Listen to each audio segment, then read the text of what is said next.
Goddag og velkommen til jeres første lektion i, hvordan man maksimerer både hygge og bæredygtighed. Jeg har været professor i dette felt siden 2012 og arbejder med at forklare og formidle, hvordan man maksimerer netop hygge og bæredygtighed. Det er sådan, at jeg kommer fra en lang række slægtninge, som har arbejdet inden for dette felt siden 1972, og vi bygger videre på at kunne udvikle en lektion hver eneste sommer, som vi har gjort i de sidste mange år, non-profit, så vi kan lære de næste generationer, hvordan hygge og bæredygtighed maksimeres. Den ser I her. Der er 2 arme, 2 sider. Der skal være balance i hygge og bæredygtighed.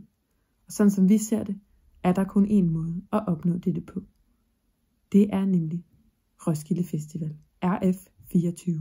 Bæredygtighed og hygge findes og maksimeres ved Roskilde Festival.